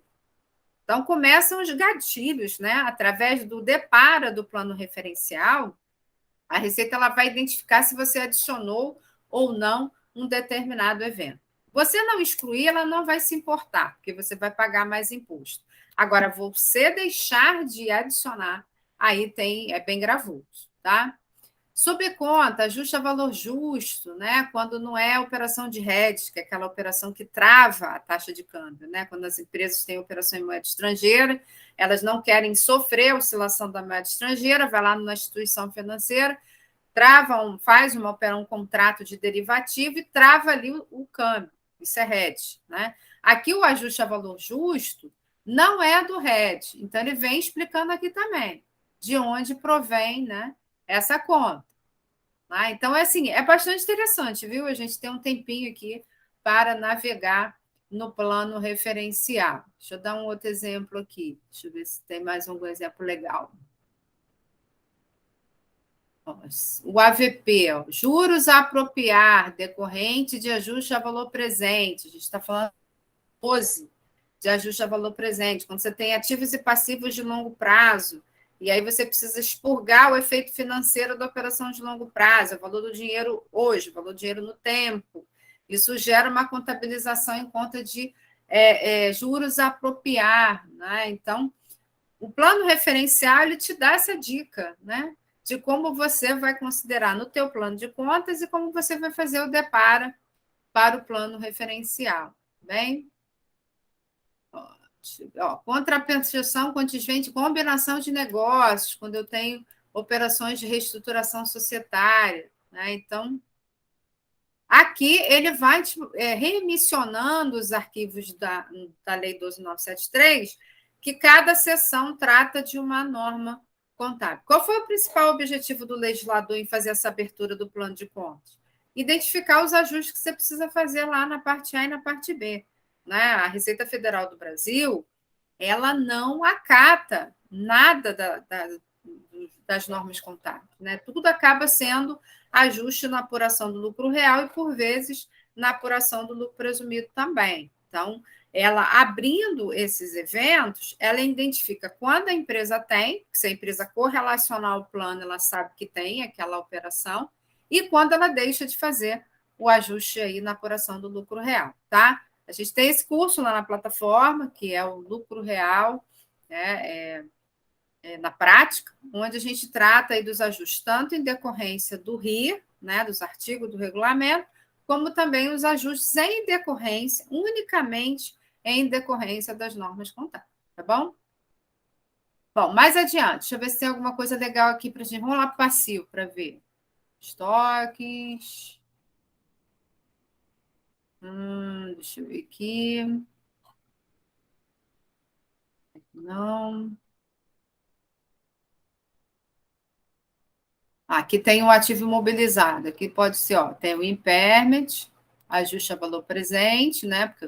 Porque é um ativo não circulante, também tem que registrar o valor do dinheiro no tempo, taxa de depreciação diferente, subconta. Então, eu tenho algumas inclusões aqui, especificamente de norma contábil. Aqui, ó, para a galera que tem atividade agropecuária, contabilidade agropecuária está super na moda, né, gente? É um segmento aí que tem bastante crescimento, né? Então, em algum momento, quem é de outsourcing vai se deparar com essa realidade também. Deixa eu ver se tem mais alguma coisa. Ajuste a valor presente, arrendamentos, né? O que é o arrendamento? O CPC6, conhecido lá fora como IFRS 16, né? Onde eu reconheço um ativo de arrendamento em contrapartida de um financiamento. Né? Então, aqui eu também tenho referência à Lei 12.973. Né? Essa IN 1515, aqui a Receita Federal não atualizou. Né? Então, onde vocês leem IN 1515, leiam IN 1700, tá bom? Isso foi uma falha, porque eles ficam republicando aí as tabelas dinâmicas e plano referencial, mas não atualizaram a IN. Essa IN foi revogada pela 1700 de 2017, tá bem? Bom, vamos voltar aqui e vamos dar uma olhada nas continhas de resultado. Ó, plano referencial, plano de contas referencial, contas de resultado, PJ do lucro real, PJ em geral, vamos para lá. Tá? Então, receita, né? Aí, ó, deduções de receita, acho que a gente conhece, ok? Ajuste a valor presente sobre receita bruta, CPC 12, tá? CPC 47, que trata de reconhecimento de receita, alguns ajustes que são feitos na receita em função disso. Então, a Receita Federal, ela criou isso no plano referencial para saber quais são as normas contábeis que você adota e que possam gerar aí ajustes na apuração do lucro real, tá? Deixa eu ver se tem mais alguma aqui para falar. Doação e subvenções para investimento, também é um CPC, o CPC 07. Ela vem referenciando legislação aqui também. Tá? Ó, tem mais aqui, ó. Amortização, ganho por compra vantajosa. Isso aqui quando a gente fala de aquisição de investimentos. A receita, né? O ganho que eu tenho na aquisição do investimento. Se tem uma repercussão tributária, né? Sempre que eu tenho aquisição do investimento, eu preciso avaliar o mercado. Se eu tenho ganho, esse ganho é não tributável, né, sob condições, só vai ser tributável quando eu alienar esse investimento. Então, é um ajuste de parte B. Mas para eu ajustar na parte B e não tributar, eu tenho condições. Então, é isso que o fisco quer ver, né? Quais são as operações que normalmente a empresa pratica e que possam ter aí implicação, né, na apuração tributária, tá bom?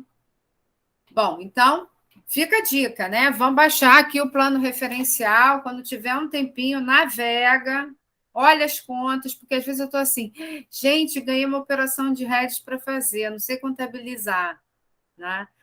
Olha lá para o manual das contabilidades, da manual da contabilidade das sociedades por ações, tão famoso FIPECAF, né? Dessa grossura assim que hoje você tem e-book, baixa no teu celular, te ajuda bastante no dia a dia para descobrir como uma operação é contabilizada. Ah, quero dar uma olhadinha lá no plano referencial para ver qual é a interpretação da receita.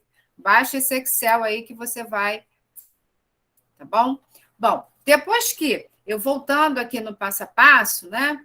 A assinatura da escrituração, eu preciso ter 2 signatários aqui, né? Eu preciso ter a própria pessoa jurídica, representada pelo seu CNPJ ou pelo CPF do representante legal. Esse certificado digital, né, ele pode ser A1, A3 e agora em nuvem, como nós vimos, né, que foi a funcionalidade trazida pela nova versão do PVA. E tenho que ter a assinatura do contador. O contador ele consegue assinar através de procuração eletrônica com o seu CPF, né? O ponto de atenção na assinatura é validade de certificado, principalmente se eu estou falando aí de usar um CPF de um administrador e ele é estrangeiro, vai embora, não volta, né? E também acompanhar a validade dos CNPJs, para não lembrar disso em cima da hora, tá bom? Depois que eu assino o arquivo, né, com esses 2 signatários, ele está prontinho para transmitir, e aí eu aperto esse botãozinho aqui e transmito a minha escrituração, tá bom? Bom, pontos de atenção, né? Entrando aí, além do que a gente já falou, né? Sobre retificação de parte B, olhar os anos posteriores, retificação de apuração de imposto, que envolva a IRPJ e ICS, que eu preciso retificar a DCTF. Um outro ponto que liga com a DCTF é a forma de determinação das antecipações mensais. Né? No lucro real, a gente pode ter 2 períodos de apuração. O trimestral, que é definitivo, né? Então, meus resultados, eles não se comunicam, né? Eu vou ter o resultado de 1º a março, resultado de abril até julho, abril, maio e junho, eles não se comunicam, e o período de apuração anual, em que os resultados se comunicam mês a mês, só que eu preciso fazer as chamadas antecipações mensais. Ou pela receita bruta e acréscimos, onde eu aplico percentuais, os mesmos percentuais do lucro presumido, de acordo com a minha atividade sobre a minha receita operacional, e somo as receitas não operacionais para chegar lá ao valor da base de cálculo. Nesse contexto de receitas não operacionais, a gente tem a questão daquelas atividades que a empresa passou a exercer na pandemia, né? Ou ela passou a fazer treinamento, e aí eu não tenho treinamento lá no comprovante de inscrição do CNPJ, não é uma receita operacional, tem que ser tributada, né? Quando eu uso receita bruta e acréscimo 100%, e aí eu preciso entender se o contexto daquela receita. Ela é operacional, está vinculada à atividade lá do CNPJ, o retrato é o comprovante de inscrição do CNPJ. Ou então, através do balanço de pensão e redução, onde eu parto do contábil, seja ele lucro ou prejuízo, analiso o meu resultado do exercício para entender essa despesa não dedutível, adiciono, essa receita não tributável, eu excluo, né? E aí eu preciso que essa mesma escolha seja referendada nas DCTFs dos meses de 2021. Né? Se eu fiz balanço de pensão redução, vai estar sim ou não lá na DCTF, tá bom? Confrontar ajustes de variação cambial com a opção do regime de tributação na DCTF do mês de janeiro. Né? Eu tenho a opção de reconhecer essa receita, principalmente quando é receita de variação cambial, eu tenho obrigações e direitos em moeda estrangeira. Eu preciso reconhecer na contabilidade o efeito dessa variação, o efeito da variação da moeda, né? Que é a variação cambial. Posso reconhecer pelo regime de caixa, quando eu liquido, né? Então, se eu tenho lá uma obrigação ou direito que resulta numa receita de variação cambial. Então, quando eu liquido essa conta patrimonial, aí sim eu ofereço aquela receita de variação cambial à tributação. Normalmente, as empresas optam pelo regime de caixa quando a variação cambial é a chamada ativa ou receita, né? Todo mês de janeiro, eu preciso escolher na DCTF o que eu vou fazer para o resto do ano. Então, se eu escolhi competência na DCTF de janeiro, o resultado da variação cambial já vai para a apuração do imposto de renda pela contabilidade. Não preciso fazer nada. Se eu escolho caixa na DCTF do mês de janeiro, aí eu preciso fazer os ajustes de adição e exclusão, né? Se for despesa, adição, despesa não dedutível. Se for receita, eu faço a exclusão, até ocorrer a efetiva liquidação desse evento, né? Qual é o complicômetro? Eu errar. O erro, né, a escolha, ela é irretratável. Eu não posso retificar desse TF de janeiro para mudar de opção. Né? Aí eu preciso voltar lá em 31 de dezembro. Se eu vinha no regime de caixa e marquei competência, oferecer tudo que eu vinha diferindo à tributação, né, no período de apuração anterior, e vida que segue. Né? E aí o que a legislação me permite se em determinado momento aquela taxa de câmbio ela variar em 10% entre o dia 1º do mês e o dia 30 do próprio mês, aquele mês ali eu volto para o regime de caixa, mas o passado já ficou para trás.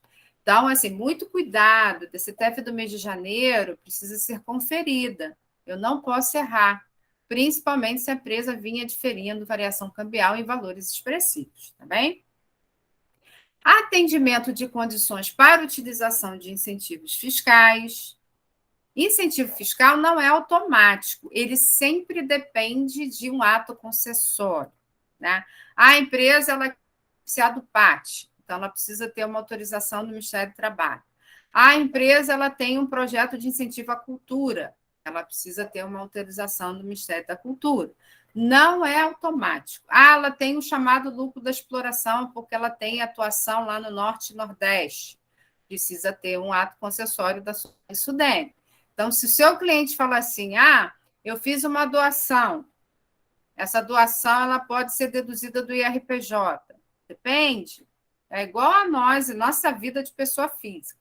Às vezes somos abordados na rua, fala assim, faz a doação para essa instituição, que você vai poder deduzir do seu imposto de renda, né? Vai ser uma dedução, até você descobrir que você só pode deduzir, né, quando você doa para o fundo da criança e do adolescente. Né? Então, a pessoa jurídica é a mesma coisa.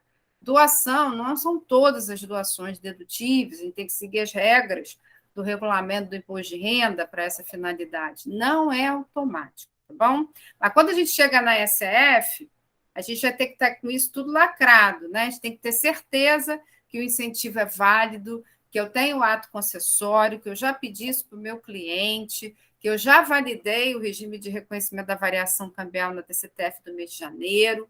A SF é a última chance de você fazer isso. O ideal é que você faça isso no decorrer do ano calendário. E composição do saldo negativo de RCS, que sempre dá dor de cabeça em de compra. sempre dá manifestação de conformidade, compra não homologada, né? Sempre que eu tenho. O que é o saldo negativo, né? Quando eu pago mais do que eu devo. A pessoa física, quando ela declara agora em abril, né? O que ela recebeu durante o ano, com todas as deduções, e pagou a mais, ela recebe a restituição na conta. Seria muito bom que a pessoa jurídica também recebesse a restituição na conta, só que a pessoa jurídica não recebe a restituição. Que ela pagou a mais, ganha esse nome bonito, saldo negativo do IR, saldo negativo da ACS. E a empresa ela pode compensar esse saldo negativo após a entrega da ECF para pagar outros tributos federais, né? Compensa com débitos tributários federais, tá? Com algumas condições. Precisa ter conta lá no ativo distinta, então essa continha precisa estar conciliada, o saldo negativo precisa estar conciliado para que futuramente eu não tenha problemas ao utilizá-lo, tá? Então, composição de saldo negativo é algo assim bem importante aí para a compensação futura não ter problemas, tá? Ainda lucro real, né? Validar baixas e constituições de saldos da parte B do Elalu e do Elax, porque é histórico. Parte B é histórica. Prejuízo fiscal não prescreve, gente. Não tem 5 anos para prejuízo fiscal. O que a gente sempre é que abra a continha lá na parte B por ano calendário, porque aí você controla onde você errou, se houver erro, obviamente, né? Então, tem o prejuízo fiscal de 2020, prejuízo fiscal de 2021 e por aí vai. Então, todos os saldos da parte B, eles contam uma história, né? Então, se eu errar lá atrás, eu carrego o erro lá para frente. Então, é de extrema importância, né? É a última chance, mais uma vez falando, de fazer a conciliação aí desses saldos, tá bem? A última chance aí de você fazer. E para todos os regimes, né? Aí pouco importa que seja lucro real, lucro presumido, informe de rendimentos para suporte aos valores compensados de IRCS, confrontar os saldos contábeis e antecipações com os valores compensados deduzidos das apurações no calendário e com os valores registrados ou declarados aí no registro Y570. Aquela hora eu até falei X570, mas é Y570, corrigindo mais uma vez.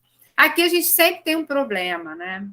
Porque quando a gente fala de retenção, a CS, né, é sempre guiada pelo regime de caixa. Então, todo mundo faz igual, né?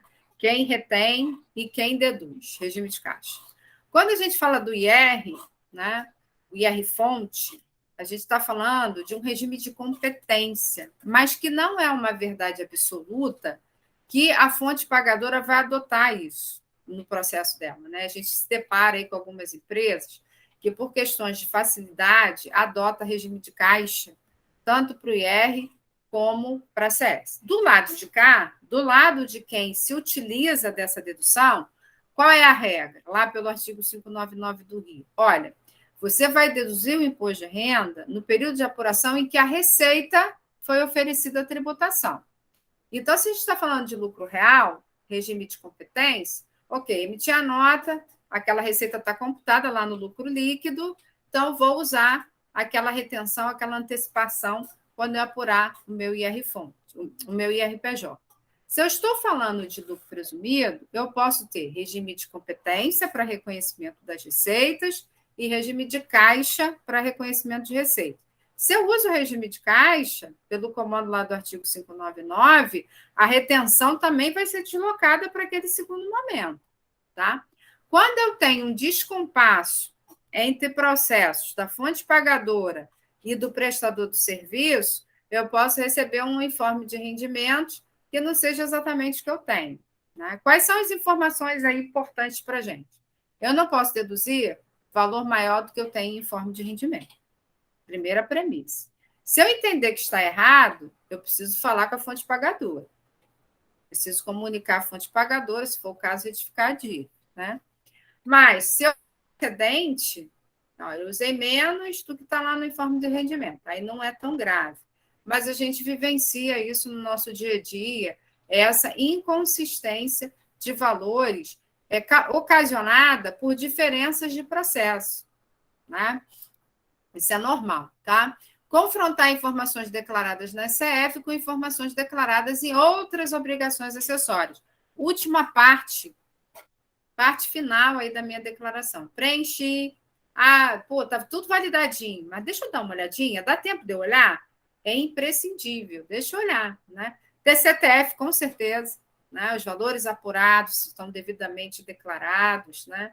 Se eu estou falando de uma operação exterior, pagamentos ao exterior, a gente acabou de entregar a DIF agora em fevereiro, né? Tivemos lá pagamentos a não residentes.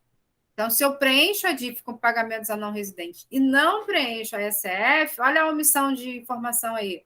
Clara, entregue de bandeja para o fisco, gente. Né?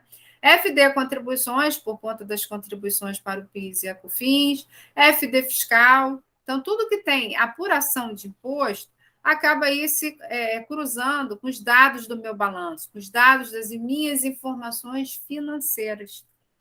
Né? O Banco Central do Brasil ele tem uma declaração de capitais brasileiros no exterior, que é aquele exemplo que eu falei: a empresa exporta e mantém uma continha lá na Suíça. Então, isso é um capital brasileiro no exterior. Dependendo do saldo dessa conta em 31/12, eu vou precisar preencher e transmitir a DCBE. E eu tenho dentro da SCF o Y590, que declara os ativos no exterior. Então, se eu informei para o Bacen e não informei para a Receita Federal, olha aí a omissão de receita. Tá? Então, é muito importante que a gente tenha em mente aí o quanto a gente precisa, né, fazer o cruzamento aí dessas declarações, né? Ou usando um e-auditor, um e-auditoria, ou fazendo o processo manual. O importante é que a gente faça de alguma forma, tá? Controles inadequados ou falta de controle que deem suporte ao preenchimento das informações de encargo de fiscalização, em especial dos preços de transferência. Os registros do bloco X e Y, por vezes, a gente tem que montar papel de trabalho. E aí, o que a gente sempre recomenda é, do momento que a SF ela encerra o ano calendário, que você mantenha a forma de armazenagem de informações da sua empresa, né? Seja num diretório de rede, seja na nuvem, seja o que for, né? Que você crie uma estrutura para a SF para a guarda desses documentos, por bloco. Né? Então, tem lá, bloco M, apuração do lucro real. Porventura, eu ainda uso planilha para apurar o lucro real, guardo ali a planilha. Se eu tenho um sistema com uma segurança mínima de guarda, ok? Se não exporta algum dado em Excel, guarda lá. Eu tenho o bloco P do lucro presumido, idem. Eu tenho dentro do bloco X, eu tenho o pagamento de royalties posterior. Então, eu tive que triar e montar um controle. Eu tive pagamentos de importação de bens, tive que triar e montar um controle. Então, vai montando as pastinhas, né, nesse diretório, enfim, na forma de armazenamento eletrônico que a empresa tiver, e deixa ali, porque daqui a 5 anos você vai precisar explicar tudo se houver fiscalização. Quer dizer, até 5 anos, melhor dizendo, né? Então, você vai precisar explicar tudo no detalhe para a fiscalização. E se você não tiver controles efetivos, você vai ter essa dificuldade, né? Controles efetivos e a pessoa que não trabalha mais lá, né? Porque você normalmente tem lá o Joãozinho, que foi responsável pela SF de 2018, pela SF de 2019, Joãozinho foi embora. E aí, como é que o Joãozinho preencheu o arquivo lá dos câmbios, o arquivo de preços de transferência, né? Como é que o Joãozinho fez isso tudo aí que eu não vou saber explicar? Então, se você criar essa estrutura de pastas com os papéis de trabalho de preenchimento desses registros, certamente vai ficar mais fácil para você justificar isso em caso de fiscalização. Tá bem? Bom, a gente tem aqui 17 minutinhos, né? Hoje eu acabei um pouco depois, a SF, sem sombra de dúvidas, ela tem muito mais conteúdo que a SD. E aí eu abro, né? Como a nossa turminha está bem pequena, vocês precisam chamar os amigos para cá, gente. Convidar a galera. Estou divulgando direto lá, aula grátis, 0800, nem assim a galera quer estudar. Chama o pessoal para vir estudar com a gente, tá bem? Vou abrir aí agora para as perguntas aí, para as dúvidas que vocês tiverem, tá bem? Um de cada vez.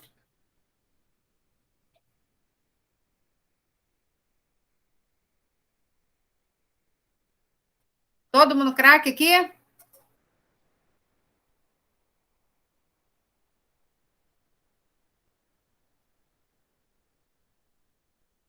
Ou estão craque ou estão trabalhando, né? Fala aí, Felipe, o que você está fazendo? Está em casa, no trabalho? Oi, eu tô em casa, trabalho de home office. Ah, legal, ainda tá no esquema do home, né? Nem sei se vai voltar presencial, mas enfim. Eu achei interessante tudo aí, porque vai ser a terceira vez que eu faço essa declaração. Acaba que, tipo assim, você faz ela uma vez por ano, você não consegue lembrar tudo, mas a cada ano vai meio que, tipo, entrando no sangue, né? Sim, E com aí certeza. depois, tipo, ler com calma, né? Tipo, os slides e tudo mais, ou perguntas e respostas. Porque, basicamente, tipo, pelo meu nível hierárquico, meio que, tipo, vai sendo orientado o que tu tem que preencher, né? Você não vai fazer a compilação das informações, já chega compilado nas minhas mãos. Sim, na verdade é um grande apanhado de informações, então tem informações que o ideal é que efetivamente você tenha um processo contínuo, por exemplo, câmbio. Dependendo da volumetria de câmbio, né, o que acontece na maioria dos sistemas? Você imputa câmbio para cálculo da variação cambial, mas você não tem um relatório, por exemplo, que te dê a localidade, para você saber se tem paraíso fiscal, se tem país com tributação favorecida, se você tem que calcular preço de transferência, porque às vezes você fala assim, a minha empresa não faz operação internacional, ela é 100% nacional, ela não tem empresa do grupo lá fora, ela não fecha câmbio com banco, mas quando você vai lá olhar a fatura do cartão de crédito, você tem pagamento de um Office 365 para a Microsoft lá de fora. Você tem um treinamento que o dirigente fez por um país lá internacional, online, né? Ainda mais nesse mundo online. Isso é super factível um dirigente fazer um treinamento no exterior. Você está pagando um não residente dentro do cartão de crédito. E aí, qual foi o país que você pagou? Como é que acontece o processo do cartão de crédito? O financeiro pega e paga a fatura. Financeiro consulta alguém para saber? Olha, tem uma mudança aqui de moeda. Será que eu tenho IR-fonte? Será que eu tenho PIS/COFINS nesse pagamento exterior? Será que eu tenho ISS nesse pagamento exterior? Será que eu tenho CID nesse pagamento exterior? Será que eu tenho que fazer preço de transferência, que é um ajuste que eu preciso fazer em 31/12, tanto na base de cálculo do lucro real, se eu estou falando de importação, como também no lucro presumido, se eu estou falando de exportação, né? Lucro real, importação e exportação. Está tudo lá no cartão de crédito internacional, está na fatura, o financeiro que tem acesso. Fazendo várias operações internacionais, a contabilidade nem sempre recebe aquilo ali aberto, né? Às vezes é comum você ter conta congregando ainda vários pagamentos, porque você não tem os documentos para saber qual é a natureza daquele dispêndio. A gente precisa fazer a contabilidade por natureza. Esse é um processo super necessário que as empresas têm que adaptar. Cartão de crédito é um inferno, gente. Todas as formas, né? Primeiro, porque eu preciso ter a documentação para entender que gasto é aquele, treinamento, licença de software, né? Para abrir na contabilidade. Segundo, que eu posso estar ali deixando de pagar imposto se eu tiver operação internacional. Né? E até mesmo nacional, dependendo aí, se for um serviço sujeito à retenção. Então, é preciso, você, ao longo do ano, você já precisa identificar isso. Não adianta você identificar agora, em maio, junho, julho, do prazo. Né? Você tem que incluir isso no teu processo para você já saber de antemão quais são os controles que você pode adiantar ao longo do ano. Né? Quando chegar na SEF, está aí tudo prontinho. Tem Tá? uma Então, empresa que eu cuido, você estava falando aí do pagamento exterior e tal, ela tem as invoices e tal, e ela é da área offshore, até de. Tem as invoices todo mês, e ela é de Macaé e tal. E acho que tem isso tudo aí que eu faço a parte fiscal, né? Que tem a questão do CID e tudo isso, mais. Aí, tipo, foi isso. batendo conforme tudo que você foi falando. Exatamente. E aí, qual é o país, Felipe? Vocês lembram? Então, tem pagamento para Estados Unidos e Holanda, que eu me recordo agora, logo nesse primeiro momento. Então, a Holanda, ela é considerada um regime fiscal privilegiado. né? Quando isso acontece, né, além de você ter todas essas incidências tributárias que você acabou de falar, eu preciso provar para o fisco que o meu preço praticado com a Holanda é um preço de mercado. Isso se chama preço de transferência. Se eu não consigo provar, né, que o preço aceito pelo fisco é o que eu pratico, eu tenho um ajuste anual, todo 31 de dezembro, lá na parte A do LALU, né, que é o ajuste de preço de transferência. Como é que eu provo para o fisco esse ajuste? Calculando através da metodologia que o fisco me impõe, que é a IN 1312 de 2012, né? Que a gente também tem um curso lá na plataforma de preço. Tudo que a gente está falando aqui, né? Como eu sei que assim, acontece com muita recorrência e nos traz esse cenário de não atendimento de regras, a gente não consegue atender o compliance na efetividade, eu procurei, né, priorizar nos cursos da plataforma, porque eu sei o que mais acontece no dia a dia aí das empresas em termos de dificuldade, né, de informação técnica, tá bom? Tá, obrigado. Que mais, gente? Mais alguém aí?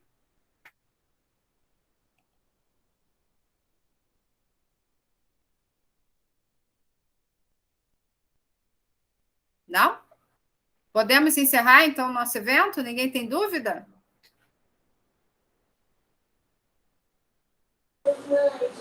Oi, boa noite. Achei muito interessante, né, o assunto.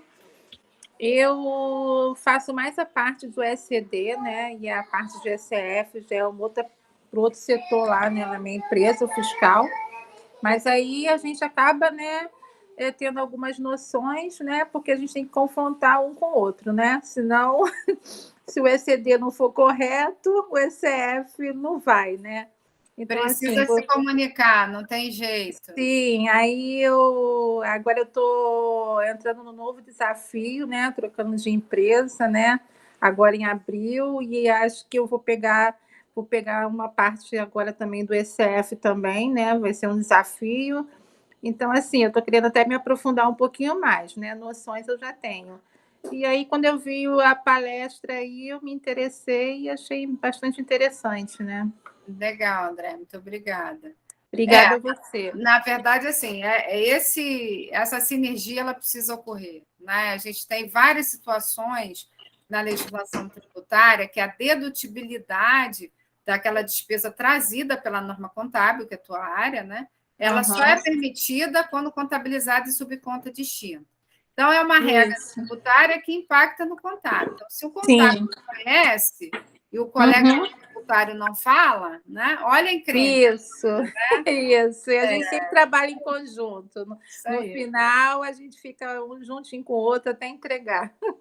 Com certeza. Com certeza. Obrigada, tá? Então tá, pessoal. Bem, eu gostaria primeiramente de agradecer aí a presença de vocês, o prestígio de vocês estarem aqui participando da iniciativa, né? Certamente esse vídeo será, né, disponibilizado lá no canal do YouTube para quem não teve oportunidade de participar. Então divulguem, né, para os amigos, né, caso eles não tenham conseguido aí participar. E até o aulão do próximo mês, tá bem? Acompanhe lá as nossas redes, as novidades, as atualizações aí da legislação tributária. Estou sempre por lá passando informação aí para vocês, tá bem?